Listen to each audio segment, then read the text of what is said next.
हाँ जी, हाँ जी। तो ये जितने लोग भी जस्टिस माँग रहे थे संजू के लिए, इस बार फाइनली संजू ने उन्हें बैक। तो संजू ने इस बार कहा कि अगर मेरे लिए जस्टिस तुम लोग माँग रहे हो, कैंपेन चला रहे हो, तो मैं इस बार बैक करता हूँ कि तुम लोग प्राउडली कह सको कि देखा ऐसे खेलते हैं। हम जानते थे कि संजू सैमसन ऐसा कुछ कर सकते हैं और संजू सैमसन जिस स्किल का प्लेयर है, ये हर किसी को पता था कि संजू सैमसन बहुत अच्छी इनिंग खेल सकता है, टीम इंडिया के लिए बहुत अच्छे तरीके से कंट्रीब्यूट कर सकता है और गौतम गंभीर के तो ट्वीट्स भी अब वापस आ रहे हैं। गौतम गंभीर ने 2020 में बोला था कि संजू सैमसन इंडिया के लिए बेस्ट यंग क्रिकेटर है। ना तो कीपर की बात करें, ना तो बैट्समैन की बात करें, as a player Sanju Samson young cricketers में बेस्ट प्लेयर है। और संजू सैमसन ने जिस तरीके से बैक किया, फाइनली गौतम गंभीर ने जिस तरीके का सपोर्ट दिखाया, टीम में जिस तरीके से लेके आए और संजू सैमसन को जिस तरीके से बैक किया और संजू सैमसन ने कल जो परफॉर्म कर दिया कमाल। मतलब संजू सैमसन के कल के परफॉर्मेंस के बाद अब सब्जेक्ट कुछ भी महसूस नहीं कर रहा है। सब्जेक्ट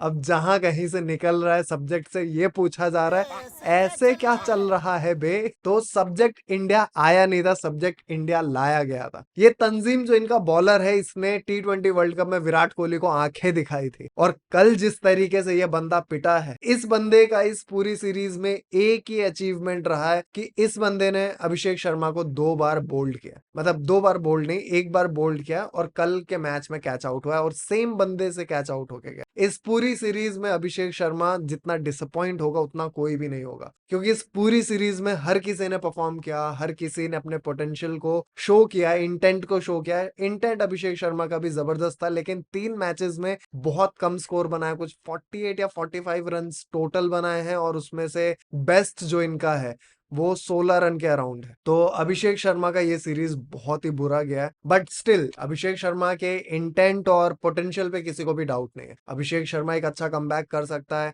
साउथ अफ्रीका वाली सीरीज में एक बार फिर से देखते हैं चांस मिलता है कि नहीं मिलता है। साउथ अफ्रीका वाला T20 अभी आने वाला है, तो उसमें संजू सैमसन डेफिनेटली होंगे और उसी सीरीज के साथ इमर्जिंग एशिया कप भी चल रहा होगा, तो उसकी कैप्टनसी तिलक वर्मा करने वाले हैं। और तिलक वर्मा को खिलाया नहीं गया इस पूरी सीरीज में। तिलक वर्मा किसी के इंजर्ड होने के बाद आए थे, अब जब वो टीम में इंक्लूड हो गए तो उसके बाद तिलक वर्मा को खिलाया नहीं गया। बट कल वो रिंकू सिंह के इंजर्ड होने के बाद एज अ सब्स्टिट्यूट फील्डर अंदर आए और जिस तरीके की फील्डिंग कर दी है, मैच खत्म होने के बाद बेस्ट फील्डर का अवार्ड भी वही लेके गए जो ट्रॉफी उन्हें मिली थी। बेस्ट फील्डिंग के लिए उन्हें ट्रॉफी मिल गई। अब प्लेयर ऑफ द सीरीज बने हार्दिक पांड्या, लेकिन कल टॉक ऑफ द टाउन या फिर टॉक ऑफ द मैच सिर्फ संजू सैमसन और सूर्य कुमार यादव। जिस तरीके से इन दोनों ने खेला है, कमाल की इनिंग। और इंडिया ने 297 रन मारे, 297। टेस्ट क्रिकेटिंग नेशन में इंडिया ने सबसे ज्यादा रन मार दिया। और बांग्लादेश तो इस टाइम पे ऐसा होगा कि बांग्लादेश गया था पाकिस्तान खेलने के लिए, वहां पे बड़ी बड़ी बातें हो रही थी। वहां पे पाकिस्तान के अगेंस्ट बांग्लादेश ने बोला था कि हमारी टीम का एक्सपीरियंस पाकिस्तान के टीम से बहुत ज्यादा है, इसलिए हम पाकिस्तान से जीत गए। अब कल जो इंडियन टीम थी, इस टीम में अगर प्लेयर टू प्लेयर भी इनके एक्सपीरियंस की अगर हम बात करें, एक्सपीरियंस के मामले में इंडिया टीम का एक्सपीरियंस बहुत कम था। हम बहुत सारे यंग प्लेयर्स के साथ खेल रहे थे और इनके पास जो प्लेयर्स थे ये तो T20 में इनके एमर्जिंग प्लेयर के तरह थे। रिशाद बंदा जिसको संजू सैमसन ने 5 छक्के मारे, 5 लगातार छक्के, पहली बॉल मिस हो गई थी और जब मैं मैच देख रहा था मुझे ऐसा लगा कि 5 छक्के पड़ गए, अब एक और बॉल बाकी है। तब बाद में कमेंट्री में मैंने सुना कि पहली बॉल ही डॉट हो गई थी, उसके बाद 5 छक्के लगे। या फिर सूर्य कुमार यादव की बात करें जिसने 4 लगातार चौके मारे और फिर हार्दिक पांड्या तो उसके बाद क्या ही कर गए। बट मैं बात कर रहा था रिशाद की।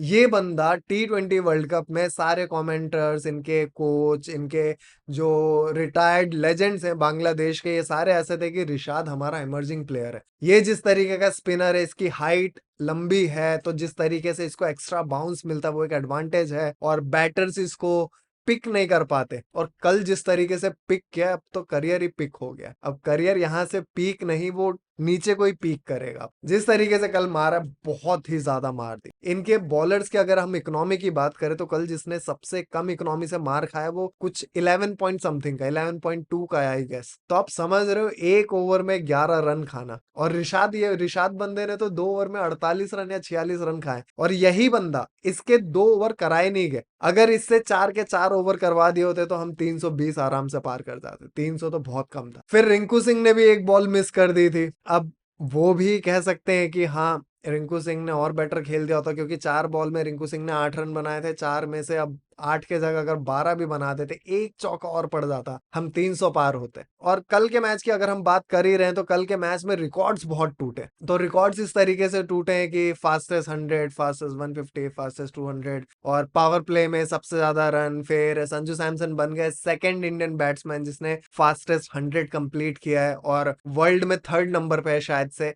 उसके बाद सूर्य कुमार यादव हैं और उसके बाद टी20 की हिस्ट्री में सबसे ज्यादा क्लीन स्वीप इंडिया ने किया है, 10 किया है इंडिया ने शायद से। और ये अभी ये जो कंसेक्यूटिव सीरीज विन की बात चल रही है उसमें इंडिया 7 नंबर पे है। तो वो एक स्टैट है जो कि साउथ अफ्रीका वाले सीरीज में डेफिनेटली इंप्रूव होना चाहिए। इंडिया वो सीरीज भी जीत जाए तो ऑस्ट्रेलिया की बराबरी कर लेगा। बट जिस तरीके से कल रिकॉर्ड टूटे, कमाल रिकॉर्ड टूटे। और बांग्लादेश को लेके जो हमारे यहाँ पे बातें चल रही थी, हमारे यहाँ के जो सो कॉल्ड पत्रकार हैं जो कि बोल रहे थे कि बांग्लादेश इंडिया के लिए एक टेस्ट होगा, जिस तरीके से हम यंग टीम को लेके चल रहे हैं, ये बांग्लादेश टीम जो कि पाकिस्तान को हरा के आ रही, हाई ऑन कॉन्फिडेंस है। और क्योंकि हम श्रीलंका से हार के आ रहे थे तो बहुत बातें चल रही थी कि ये टेस्ट होगा। बांग्लादेश के पास क्वालिटी स्पिनर्स हैं और हमारे लिए ये टेस्ट होने वाला है कि हम इनके अगेंस्ट किस तरीके से खेलेंगे। तो इंग्लिश में एक कहावत है जो कि मैंने एक स्पेनिश या फिर फ्रेंच आदमी के मुंह से सुनी थी कि never confuse shit with chocolate, they might look the same but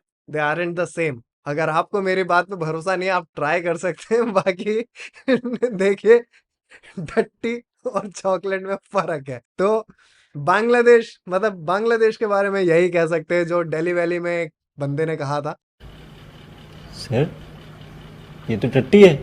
तो बेसिकली ये थे हमेशा से वही। लेकिन हमारे यहाँ के सो कॉल्ड पत्रकार ने इन्हें high on confidence, new age Bangladesh, नए कैप्टन के साथ, नए इंटेंट के साथ आ रहे हैं और ये तगड़ी टक्कर देने वाले, पाकिस्तान को हरा के आ रहे हैं। मतलब एक मुर्दे को मार के आ रहे हैं। पाकिस्तान की टीम में कोई जान नहीं है। पाकिस्तान की टीम अभी जिम्बाब्वे से खेलने के लिए मर रही है, बट इनको जिम्बाब्वे से भी अगर खिला दो तो ये जिम्बाब्वे वाले इनको जो मार के जाएंगे, ये फिर उस तरीके से ही होंगे कि हमने इंटेंट अच्छा शो नहीं किया, हमने सेकेंड इनिंग को अच्छे से एग्जीक्यूट नहीं किया। अब पाकिस्तान वाले तो एग्जीक्यूट करते हैं, बांग्लादेश वालों ने भी ये चीज चालू की है। कल के मैच के बाद इनका कैप्टन शंटो जो कि इंडिया को टेस्ट मैच से पहले बोल रहा था कि कितने टेस्ट मैच थे हमारे, 2 थे या 3 थे, तो 2 टेस्ट मैच थे शायद से, 2-0 से हरा के जाएंगे। और फिर टी20 के लिए शांटो ने कुछ भी नहीं बोला। टी20 के लिए एकदम चुप था कि जिस तरीके से मैचेस आएंगे हम प्रेजेंट में रहेंगे। बट हाँ, कल बंदा बोल के गया we didn't execute our plans. अब प्लान्स एग्जीक्यूट कहाँ पे करोगे? 5 छक्के पड़ रहे, इसमें क्या एग्जीक्यूट करोगे? एक कैच भी पकड़ा था इन्होंने, किसका, सूर्य कुमार यादव का पकड़ा था या हार्दिक पांड्या का पकड़ा था, जो कि बाउंड्री रोप पे टच हो गया था। और रियान पराग, इन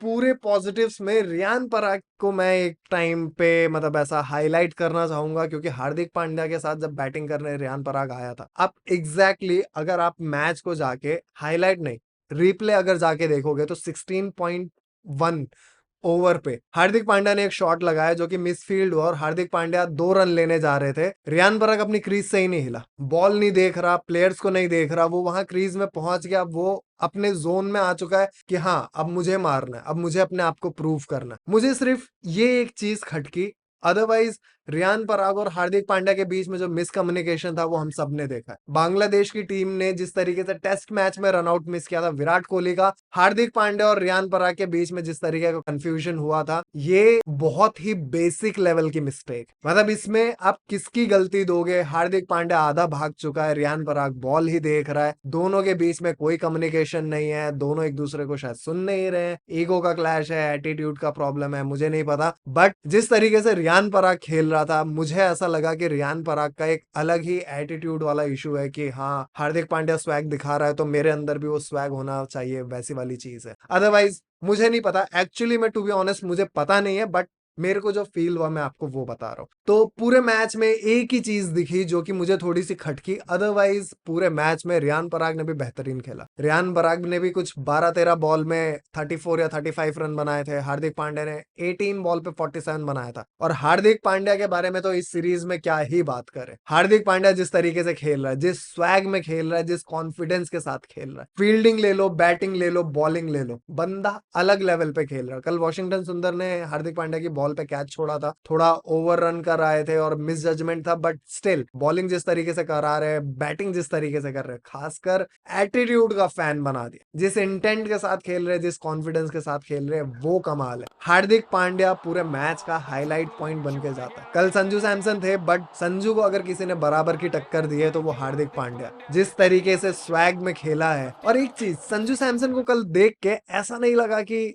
जिस ईज के साथ रोहित शर्मा खेलता है उस ईज के साथ कल संजू सैमसन ने खेला है। जिस तरीके से छक्के सामने मार रहा था, जिस तरीके से छक्के कवर्स के ऊपर से मार रहा था, जिस तरीके से छक्के काउ कॉर्नर पे मार रहा था, कमाल। कल इंडिया ने 25 चौके और 22 छक्के मारे। एक इनिंग में सबसे ज्यादा छक्के लगे, 22 छक्के। रिकॉर्ड्स पे रिकॉर्ड्स है, कितने रिकॉर्ड्स की बात करें। और एज अ कोच गौतम गंभीर इससे बेटर रिजल्ट क्या एक्सपेक्ट कर सकते हैं। हर प्लेयर्स को मौके मिल गए, हर प्लेयर्स ने परफॉर्म करके दिया और हर किसी ने उस अपॉर्चुनिटी को ग्रैब किया। ये पहली बार ऐसा हुआ है कि संजू सैमसन को जो अपॉर्चुनिटी मिली है, संजू सैमसन ने उसको दोनों हाथों से ग्रैब किया। और जिस तरीके से सेंचुरी मारने के बाद संजू सैमसन ने ऐसे बाइसेप्स फ्लेक्स किए थे, आप लोग सच बताना कि आप लोगों को ऐसा नहीं लगा कि मतलब वो जो फ्लेक्स था वो हमारे अंदर से आ रहा था, ऐसा हो रहा था ना कि हमने कर दिया वाली बात। तो ये जो फीलिंग थी, बहुत टाइम से संजू सैमसन के फैंस को ये चाहिए था। और संजू सैमसन मुझे नहीं लगता कि अगली सीरीज में ड्रॉप होने वाले, और अगर बीसीसीआई ने ड्रॉप कर दिया तो एक जबरदस्त